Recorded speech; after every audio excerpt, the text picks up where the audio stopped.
اگر خیالات میں گہرائی ہو تو کردار میں سادگی آ جاتی ہے۔ زندگی کے آدھے غم انسان دوسروں سے غلط توقعات کر کے خریدتا ہے۔ جب تک آپ چپ رہتے ہیں لوگ بے وقوف بناتے ہیں، جب جواب دیتے ہیں تو برے بنتے ہیں۔ خاموشیاں اس وقت بولتی ہیں جب الفاظ چپ ہوتے ہیں۔ دلوں میں فرق آ جائے تو تعلقات نبھائے نہیں جاتے بلکہ گھسیٹے جاتے ہیں۔ انسان ہونا ہمارا انتخاب نہیں، قدرت کی عطا ہے، لیکن اپنے اندر انسانیت بنائے رکھنا ہمارا انتخاب ہے۔ طنزیہ لہجے، منافق دل، جھوٹے وعدے، لفظوں کے جال اور دلوں سے کھیلنے کا فن۔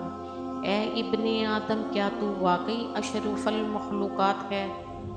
زندگی نے دو چیزیں تو ضرور سکھائی ہیں، ایک تو اپنے میں خوش رہنا، دوسرا اپنے خدا کے سوا کسی سے کوئی امید نہ رکھنا۔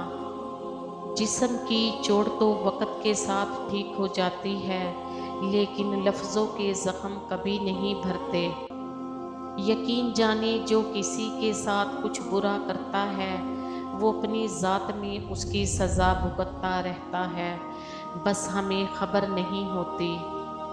کسی کی یاد میں جاگنے والا کبھی بدقسمت نہیں ہو سکتا، کسی کے درد میں رونے والا دنیا کے ہزار غم سے آزاد ہو جاتا ہے۔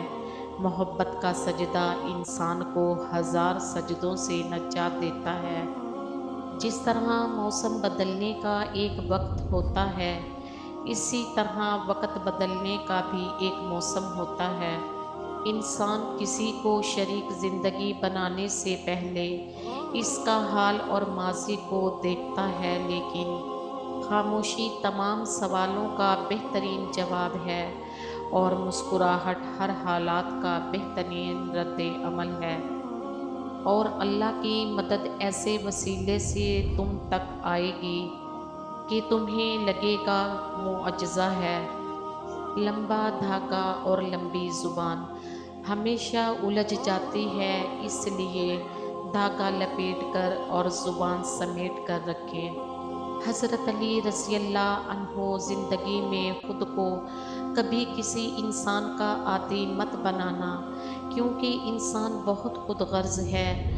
جب آپ کو پسند کرتا ہے تو آپ کی برائی بھول جاتا ہے، اور جب آپ سے نفرت کرتا ہے تو آپ کی اچھائی بھول جاتا ہے۔